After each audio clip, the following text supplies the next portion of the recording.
Thank you. Well, the speakers have spoken. Now it's the turn for the audience to ask questions. Please go to a microphone and identify yourself.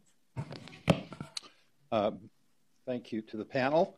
My name is Steve Merrill. I'm with the Academy.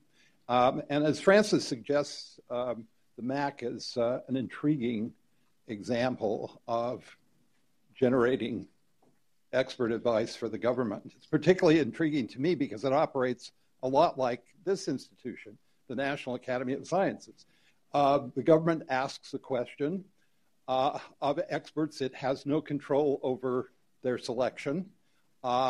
They provide advice that the government does not vet before it's made public, and then the government can proceed to accept or reject the advice or simply ignore it. So I think it tends to be dismissed in the United States as relevant to our experience, but it perhaps should be taken more seriously. And in that regard, I have two factual questions about the MAC. The first is, would or could or did the UK government ask the MAC how to get from more than 200,000 net immigrants to less than 100,000 in the least disruptive way? And if so, what was the conclusion?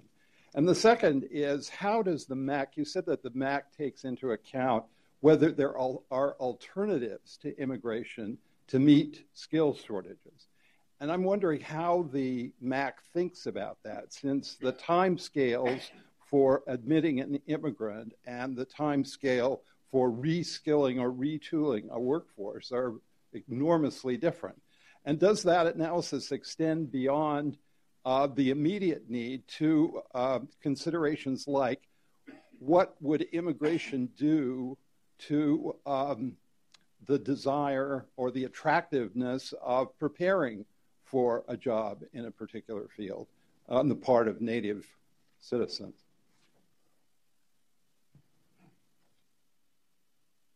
Yeah. Okay, thanks. Interesting questions. I mean, the short answer to the first question is that could the UK, was the MAC consulted with the UK government's decision to get immigration down to tens of thousands?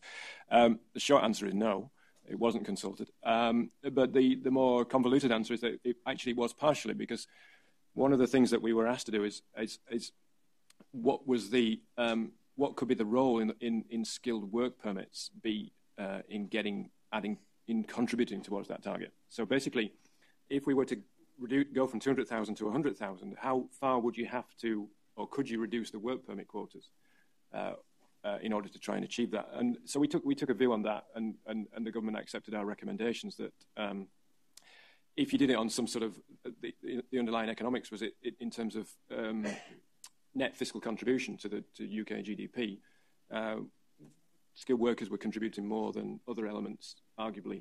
So in terms of proportionality, we came up with a number which is based roughly on in terms of net fiscal contribution. So there was a partial element in that. But in terms of that, but the question you raise, it's a good example of where there's a parallel things going on, because there's government deciding the overall overreaching policy of getting down to 100,000, and the MAC is asked to contribute on sort of elements of that. And that's the sort of the way that the policy works. And there are examples across the immigration spectrum where that happens. With regard to the alternatives to immigration to meet skill shortages, we were one of the consultations the MAC was asked to do was whether it would be sensible to introduce sunset clauses into the shortage occupation list, and the idea being that you have a finite time. If you're on the list, then you're on the list for a finite time, and then you come off it because you've had long enough to deal with the issue. And we concluded that actually having a blanket sunset period was probably a bit too restrictive on employers, because certain occupations have more skill shortages than others. So to impose an economy-wide cut-off period would be too prescriptive.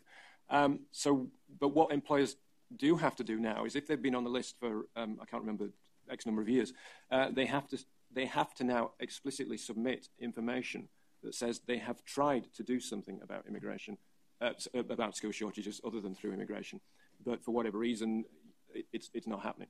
And that evidence is basically taken as reason to keep them on the list or not. So that's how it works in practice. Thank you. Leslie Ann Hawthorne from the University of Melbourne. Charles, I've got a question for you, please. I'd be interested in your comments on two aspects of Canada's Skilled Foreign Worker program. The first is the extraordinarily low take-up to date of the Canadian Experience class, which I watch annually, and the numbers seem to be minuscule despite the potential strength of two-step migration which could be involved. And my second related question is for your comment on the the Living Caregiver program, which is very substantial in Canada. But I understand from various comments your government has made to me, it's really a de facto Filipino family reunion program rather than genuinely importing people for the work that is theoretically there. Thank you. On the thanks very much, Leslie, for the questions. On the first one, on low take-up of the Canadian Experience, you mean the Canadian Experience, both sub streams, or just the? Yeah, I don't know the student program take-up rate part of it. Is my understanding it's gone up very dramatically. It's pushing something like 9,000 for 2013, I thought. For the temporary foreign worker component, where somebody's been a temporary foreign worker for a year and then can apply. I don't know the answer. I don't know the stats on that. I'm quite willing to believe that the take-up rate has not been high, and I just don't know why. Maybe because heretofore or until substantial questioning of the temporary foreign worker program was raised just in a matter of a few months ago. It was so available. And also, I guess that, yeah, maybe the answer might be the provincial nominee program seems to be the principal route whereby if somebody wants to, including possibly a temporary foreign worker, because they're already been here working, so their employer knows them and figures this is a very good worker and we want to keep that person around, so we'll pass that name forward to Ottawa. My guess is that's what's, it's just a guess, that's my guess as to what's happened. If that's the case, and to the extent it's the, if you wish, success of the provincial PNP, provincial nominee program, as playing that role, then I don't see that changing, which suggests that the CEC will increasingly be a vehicle whereby people who are being foreign students in Canada are applying to stay as permanent residents. Increasingly, it will be of that type. Second question on the Living Caregiver program. Yes, it's a fact that the vast majority of people who come onto this Living Caregiver program are from the Philippines, and particularly in the West Coast, but to some extent right across the country.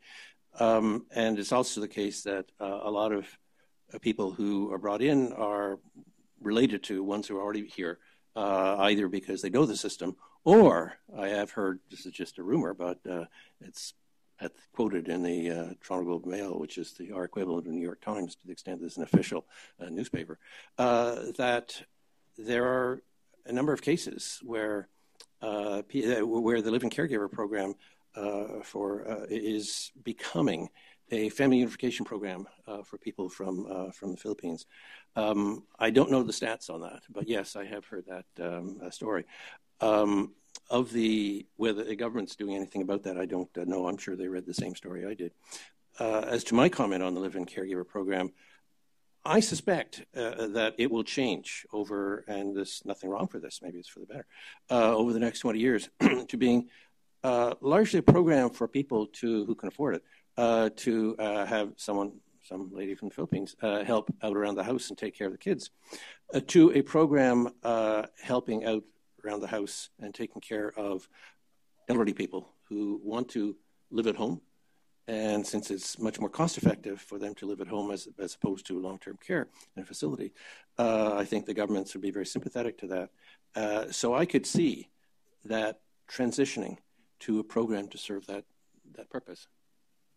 Nadine, you have anything?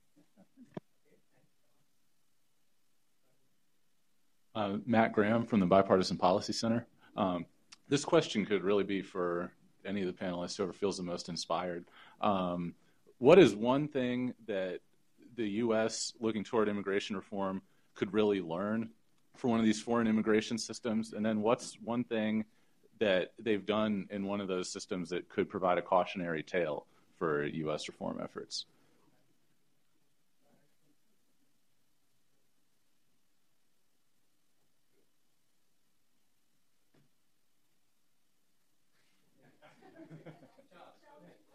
Okay, I'll stick my neck out. While you're thinking. On the good, I would say, and it's been raised so far, something like the MAC. That is to say, I mean, when I made my comments as a recommendation of a more or less arm's length organization to recommend parameters, levels, caps, whatever you want to call it, I was unaware of the MAC, and I think that's something that's very seriously a good thing to look at. I mean, each political culture is different, and so I'm sure one might want to do things in different ways. But to my mind, something like the Congressional Budget Office is one of the gems of administration around the world, democratic countries around the world. And one would hope there would be a way to bring in something maybe along those lines to provide nimbleness, flexibility, and possibly to take away some otherwise politically loaded decisions from the elected officials. In terms of bad or we don't have much to offer, speaking for Canada, I think our track record on entrepreneurs and what do you call the people who say, here's $5,000, that hasn't worked out very well, not least because it's not perceived well. It's perceived in Canada as this is a way rich people can get ahead of the queue. And I'm not saying we shouldn't do something, but the fact that how the government comes up with a program to deal with this is taking a while is because they are thinking about this very seriously, how to do it in a way that both accomplishes the objectives as well as is perceived as being fair.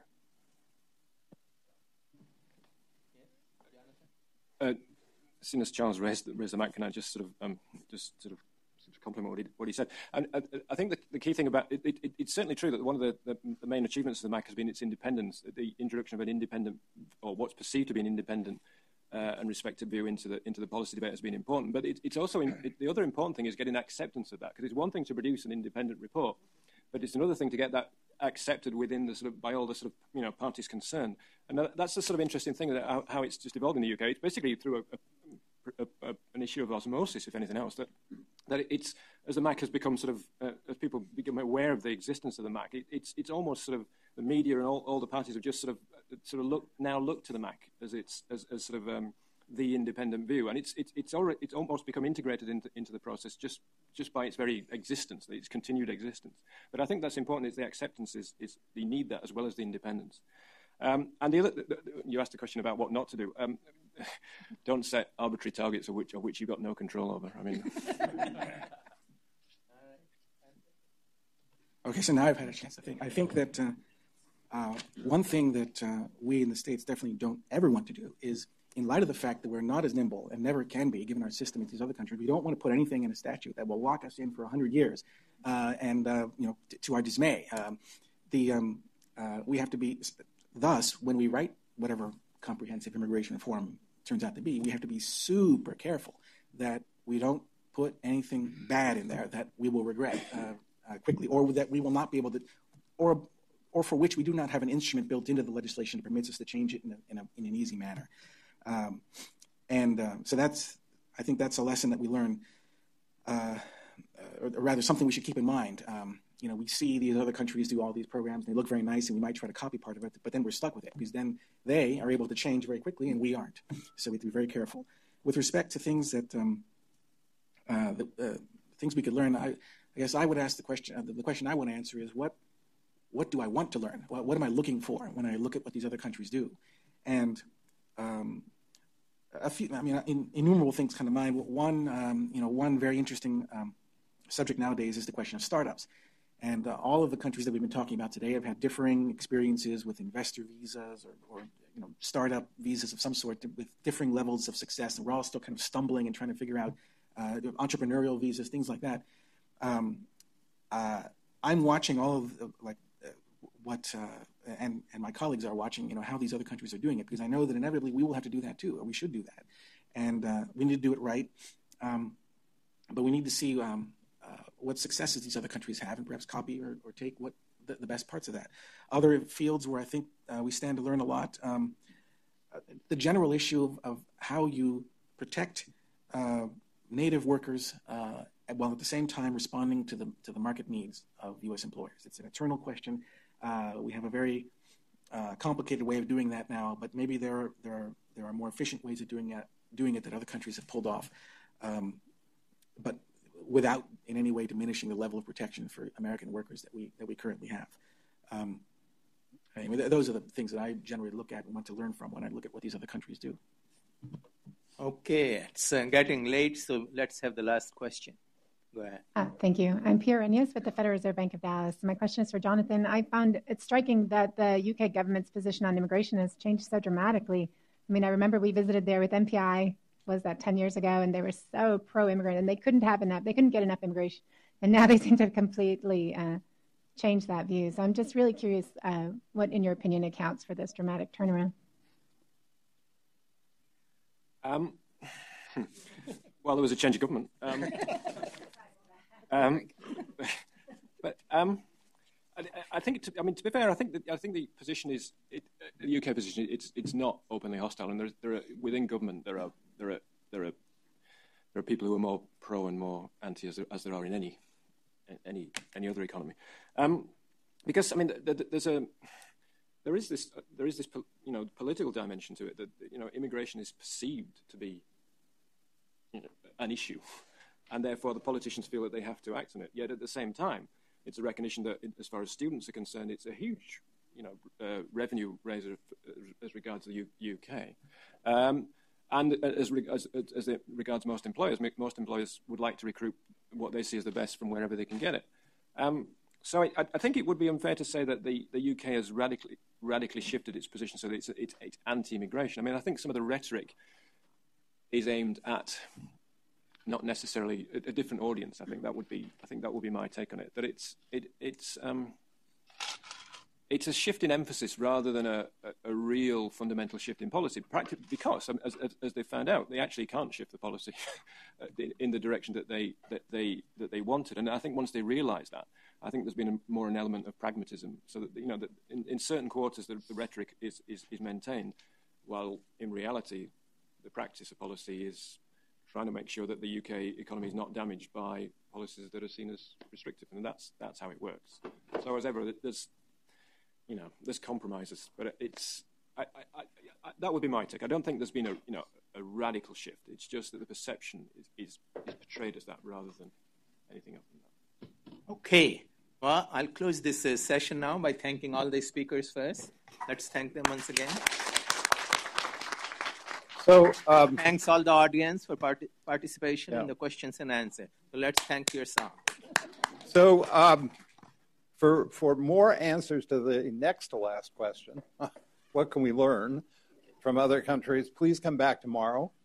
We have a very full, interesting day. We'll talk more about student mobility, more about entrepreneur and investor immigration, and a whole new set of countries, including ones we don't necessarily always think about as destination countries, the Gulf states, China, Southeast Asia, and so forth. So we begin promptly at 8:30, and continental breakfast will be available. And for now, let's please join us at a reception, one flight up. You can either take the stairs directly outside this room or the elevator to the second floor, and we hope you'll join us.